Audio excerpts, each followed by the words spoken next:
Nuevo bloque en el aire ya con los invitados en la mesa y bueno, hay un despliegue ya de hojas e informes que vamos a estar comentando de qué se trata porque lo que decíamos en el arranque, vamos a hablar de redes sociales, vamos a hablar de qué hablamos los cordobeses en las redes sociales, cuáles son nuestras principales quejas, demandas, discusiones y debates políticos. Todo esto lo haremos con José Norte, que es el director fundador de Reputación Digital. Buenas noches, bienvenido. Buenas noches, ¿Todo bien? Gracias por la invitación, muy bien, muy bien. Gracias por venir. Bueno, acá ya Lucho tiene el informe, en un rato lo vamos a estar viendo, pero la primera imagen que vemos es la del intendente de la ciudad, ¿no? Ramón Mestre, digamos, como la primera del todo el informe.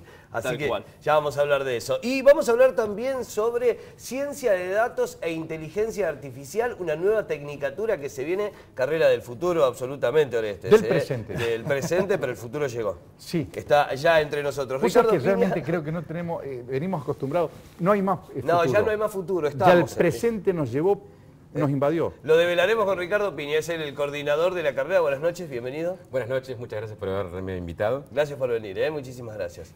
Bueno, vamos a arrancar con él, vamos a ver el informe y charlamos. Dale. El Colegio Universitario IES Siglo XXI lanza la Tecnicatura Superior en Ciencia de Datos e Inteligencia Artificial, una innovadora propuesta que, al igual que las carreras de Robótica, Diseño e Impresión 3D, iniciadas durante este 2018, tratan de dar respuesta a las necesidades de las nuevas demandas de profesionales en tecnología. Los futuros profesionales en Ciencia de Datos e Inteligencia Artificial serán capaces de entrenar sistemas de esta tecnología y desarrollar sistemas que brinden soluciones a numerosas actividades industriales, comerciales y profesionales. Hoy todo el ecosistema que se conforma alrededor de las startups requiere soluciones innovadoras en forma permanente. La carrera prepara a profesionales para recopilar y normalizar datos, procesar y analizar Big Data, reconocer patrones de los datos recopilados, entrenar sistemas de aprendizaje automático, testear, evaluar y comparar sistemas de aprendizaje. Una tecnicatura que sin dudas es indispensable para los tiempos que corren a pasos agigantados. Lo primero que hay que decir es que esta noticia, esta confirmación es bastante reciente. Hace pocas horas que se ha confirmado que IES Siglo XXI brindará esta carrera. Te pregunto, Ricardo, ¿cuándo arrancan? Si eso está definido ya. Marzo del año que viene. Marzo del año que viene. Ahí tendremos los primeros ya pasos de los primeros inscriptos. Primer semestre. Primer semestre. ¿Por qué inteligencia artificial? Bueno, la pregunta sería ¿por qué no? ¿Podemos quedarnos sin incursionar en el área de inteligencia artificial? Hoy día ya no.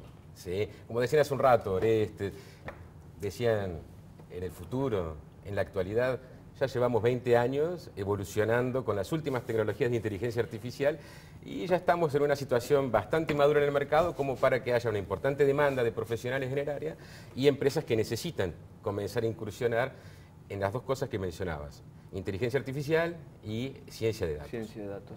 Particularmente aquí, el año pasado y a comienzos de nos visitó el presidente del Cluster Córdoba Technology para hacer una evaluación sobre la situación en general de la industria del software en Córdoba. Entonces, como ahora, como mañana, la inteligencia artificial aparece como uno de los vectores centrales para agregar valor a lo que se produce en esa industria. Exactamente.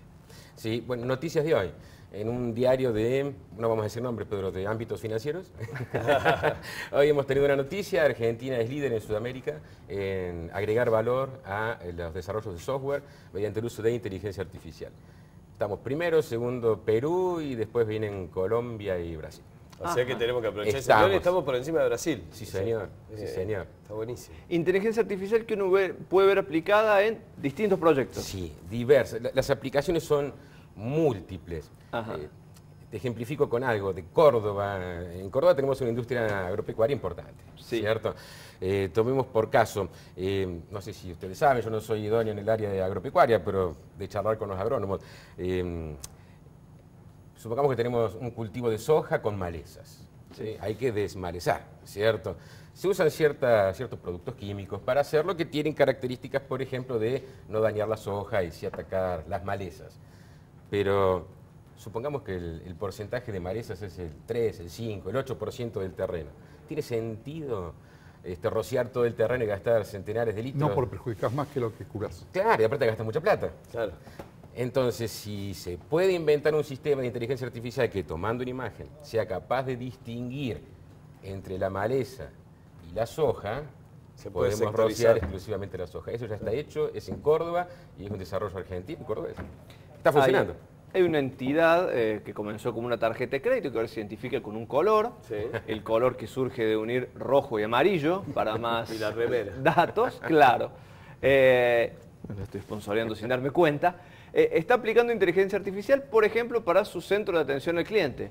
Porque una de las características de la inteligencia artificial es que las computadoras, o mejor dicho, los software, aprenden sobre su propia experiencia. Sí, sí, sí. Bueno, muy interesante que lo mencionás porque justamente has dado en la tecla de lo que son los últimos adelantos o avances dentro de lo que es inteligencia artificial. Cuando mencionabas presente o futuro, yo iba a decir un poquito también pasado. Ya llevamos más de 80 años con inteligencia artificial. ¿Qué es lo que pasa? Los primeros desarrollos se basaban esencialmente en lo que eran sistemas expertos, ¿no? De difícil programación, donde el programador, digamos, se pone en contacto con el experto en el área, toma las reglas que utiliza y a partir de allí elabora un software bastante complicado. En la misma época, los matemáticos ya habían sentado las bases de otra forma de generar inteligencia, a través del aprendizaje, la palabra que dijiste. Crear sistemas que sean capaces de aprender. Claro. ¿Sí? De En su incorporando. momento... Van incorporando, claro. Claro, en su momento no explotó porque necesita dos cosas importantes. Capacidad de cómputo, que no la había. No había, de no había los... componentes, Exacto. y datos. Los sistemas informáticos de inteligencia artificial de Machine Learning, aprendizaje automático se denominan así, necesitan buenos datos y buena cantidad de datos. ¿Y dónde estamos inmersos hoy día? Claro, En Big Data. hoy en el mundo de los datos, absolutamente. Cada día tenemos, no va a cambiar, va a aumentar. Cada vez tenemos más y más información. Acá después le va a hacer un lindo comentario al respecto. Lo que él hablaba de información, cuando hablamos al comienzo me quedé, tengo que decirlo, los términos de futuro y pasado están severamente cuestionados por, Claro. por la sociología europea, porque dice que no hay manera de dibujar el futuro y no hay manera de registrar el pasado digitalmente, o sea, no hay material documental, salvo lo que ha quedado, de lo que hay para atrás del año 50. Y hacia el futuro, con inteligencia artificial y con el autodesarrollo de las máquinas, de las computadoras, no tenemos maneras de tomar ni de planificar nada. Hay que abocarse al presente, porque es demasiado vasto e inasible. Claro. Sí. Es así. O sea, ¿cuánto falta para que las propias máquinas planteen su evolución sin el mandato del hombre? Te vino el miedo. Estamos en el horno. No, sí. Digo, pero puede ocurrir que suele ser uno de los mayores miedos por eso. Es un tema que Puede- está en boga. Digamos que hay gente muy importante, Stephen Hawking, recuerdan el científico, Kurzweil, un líder dentro de Microsoft, perdón, de Google, disculpen. No tendría que haber dicho nombres. Bueno, Sí, ellos- que plantean un cierto temor. Yo creo que hay que estar preparados más que atemorizados. La revolución existe, es indetenible. claro, no es disruptiva en el sentido total, ¿cierto? Se va a ir dando paulatinamente. Los que empiecen primero van a ser triunfadores, como ha pasado con todas las industrias. No veo en un futuro cercano ese futuro distópico donde tengamos un Terminator. ¿sí? Claro. Lo que sí veo es unos próximos 50 años de un aumento de productividad, generación de riqueza y de bienestar importante. Después charlamos. Después de los 50 años charlamos. No, estoy de acuerdo, pero bueno. El mundo va a haber desocupación. En los próximos 30, 40, 50 años va a haber desocupación. Ya en Londres, en Inglaterra ya lo están planteando. ¿Qué van a hacer cuando la máquina haga lo que hace el hombre? Por el cambio de paradigma, digamos. Exactamente. Va a haber un problema. Bueno, frente a eso hay distintos estados que tienen distintas soluciones. Claro. Sí. Pienso el caso de Suecia, que es uno de los países pioneros en esto de, bueno, dado que la robotización nos hará perder puestos de empleo, ¿qué hacemos con los empleados de esos empleos, valga el juego de palabras, que están en riesgo? Y ahí el rol del Estado es indispensable, Total. recapacitando a los trabajadores, recapacitando la mano de obra para nuevos trabajos, porque en definitiva de eso se trata, si no efectivamente el futuro será... Hay que estudiar programación. Distópico. Bueno, No, pero no solo programación. Vos fíjate, ya que charlamos un poquito el tema, pero no es como para irse mucho, pero son las mismas dudas que hoy podemos plantearnos y en su momento no se pudieron plantear cuando comenzó la revolución industrial, ¿cierto? La máquina reemplaza el músculo, chau hombre. Y el hombre no desapareció y hay más trabajo ahora que antes. Lo que sí, como bien marcaba él, hubo periodos complicados. ¿Sí? Que es el periodo de adaptación, el periodo de capacitación. Vendría a ser como la resolución de los problemas micro. Pero a nivel macro la tendencia es buena. ¿Cómo nos pasó? Vivimos mejor hoy que en el 1800. Sí, Sin duda, ¿cierto? Entonces sí, en el medio va a haber profesiones que van a desaparecer, como desapareció el aguatero. Nadie va a dudar que hay que poner cañerías, muchachos, ¿cierto? Claro. Pero me gusta lo que vos planteas, por lo menos en lo personal, ¿no? El Estado hoy día no es el Estado del siglo XVIII, hoy tiene un rol mucho más activo y le exigimos un rol mucho más activo que sea capaz de normalizar, de regular y de dar salida. Bueno, yo estoy en la educación, ¿no? Uno siempre piensa que la educación es parte de la solución del problema. Y quizá no todos tengan que aprender a programar, quizá tengan que aprender otras profesiones, ¿cierto? Porque al generarse más riqueza va a haber más necesidades también para la gente que se van a poder satisfacer. Como ha ocurrido en la época preindustrial, profesión jugador de fútbol, multimillonario, ¿era posible imaginarse eso? Claro. No nos damos cuenta de las profesiones que se van a crear y no necesariamente van a estar relacionadas con la tecnología. ¿Sí? Quizá dentro de 50 años la mayoría de la gente se dedique al arte, a los deportes, a las cosas lúdicas. ¿Sí? Periodistas de televisión antes de la revolución industrial. Y frente a ese futuro, ya con un escenario de reconversión o distópico, lo que fuere, hay un presente que es, me parece acuciante, que es que todavía hay una gran brecha en la alfabetización digital. Hablabas de la educación y uno, lo hemos planteado en este espacio, tiende a pensar que todavía estamos bastante atrás al respecto. ¿Estamos en lo cierto en esa percepción o hemos avanzado? Bueno, sí y no. Argentina, por suerte, a pesar de todos los avatares que tenemos, nos seguimos manteniendo dentro de Latinoamérica en posiciones relativamente importantes. Así como les comentaba, en inteligencia artificial estamos delante de Brasil, a vos te sorprendía, ¿claro? ¿Cierto? Sí. Siempre nos hemos destacado por intentar ir un pasito adelante, ¿cierto? Sí hay brechas tecnológicas y de aprendizaje, yo lo noto mucho en los colegios a nivel secundario. Cuando los tomamos en la facultad, notamos que el nivel debería ser un poco más alto. Pero una vez que se ingresan al sistema educativo, el producto que sacamos es bueno. ¿Sí? Claro, sí, es decir, hay que acercar más gente a las carreras terciarias, universitarias, que sigan desarrollando su intelecto. Hay que despertar el interés. Es muy probable, sí, que a futuro haya más salidas laborales intelectuales que físicas, ¿no? Que puramente de la fuerza o de actividades que sean rutinarias. Sí. Y en ese marco se vuelve indispensable replantear también las tecnologías para hacerlas más atractivas. Porque hasta hace no muy poco tiempo parecía poco menos que una profesión de resolución de cálculos matemáticos y no mucho más. Digo, ahí también creo que una de las cuestiones pendientes para la educación es esa, hacer atractivo para todos. Amigable. Sí, más práctico también. Ahí es tarea nuestra, ¿no? Yo como docente tengo que comprometerme en eso. Claro, es un discurso muy común el estudiante de ingeniería que te dice, no, hasta tercer año no es un cable, digamos, y era como una crítica constante. Es cierto.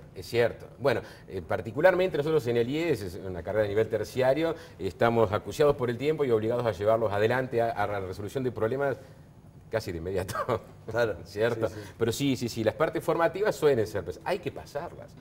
Todavía no tenemos algo que nos meta los conocimientos directamente en la cabeza. Sí. Pero hay formas más amables, más amenas, más lúdicas de hacerlo.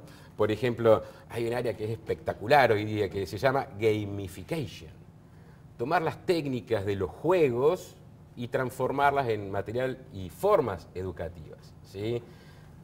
Aprender jugando parece ser que es mucho más simple y ameno que hacerlo en un entorno un poco más controlado y serio, ¿cierto? Ganarle a una máquina, resolviendo bien algo, en equipo, compitiendo quizá contra otro, las interfaces visuales, parece ser que consiguen resultados promisorios.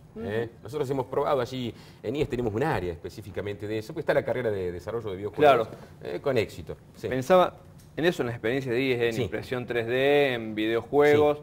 En algún punto esta tecnicatura en datos y inteligencia artificial recoge esas experiencias anteriores. Nuestro interés es trabajar en conjunto. Ajá. Sí, es decir, hacer trabajos prácticos, no solo con estas otras 3 carreras tecnológicas puras, digamos, sino también con la carrera de marketing, de relaciones públicas, recursos humanos. Si usted dice marketing, ¿por qué? Ya les va a comentar él un poco ahí el análisis Pero, que hace de las redes ahora, sociales. si yo voy a estudiar la tecnicatura en ciencia de datos e inteligencia artificial, ¿qué voy a estudiar, digamos, en la currícula? ¿Qué veo? ¿Qué Bueno, tengo? en el primer semestre vas a tener un poco de matemática, un poco de estadística y un poco de álgebra y 2 materias específicas. Pero básico, digamos. Y 2 materias específicas que las voy a dar yo y te van a divertir. ¿Sí? Donde vamos a comenzar a ver cuáles son los fundamentos de la inteligencia artificial. Que suena difícil, pero los fundamentos básicos se pueden entender rápidamente y sin matemáticas. Y te sorprendería lo simple que son. Claro. ¿Sí? Después, ya cuando hay programación, también tenemos el primer semestre. Hay que aprender a programar un poco. Sí. Entonces, ya después, pasado el primer año, que tiene un poquito más de carga formativa, ya nos empezamos a divertir. Claro. Ya todas las materias van yendo hacia Big Data, análisis de grandes cantidades de datos, y Resolución hay de muchas problemas. materias de lo que les comentaba hace un rato, Machine Learning, aplicadas a diversos ámbitos. Procesamiento de lenguaje natural, por donde está el profesional, hay análisis de imágenes, por ejemplo, detección de rostros en una multitud, identificación facial. Ustedes lo han visto, todos han visto los videos de Japón, donde ya están en los aeropuertos de China. Detectando a ver si hay alguna persona con alguna... Bueno, cuestión legal, digamos. Muy bueno, muy bueno. Digo, la verdad que es promisorio, ¿no? ¿Cuánto dura la está buenísimo. carrera? 3 años. 3 años. Bueno, vamos a hacer un corte con música. Gracias, muchísimas gracias. Cuando volvemos nos vamos a meter de lleno en este estudio, nos vamos a meter de lleno en de qué hablamos en las redes sociales los cordobeses, cuáles son los temas top y los nombres y los debates y todo lo que ocurre detrás de las computadoras y en los muros de Facebook, en Instagram, en Twitter. Ahora en nuestro escenario, Juan Sanz.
Chao.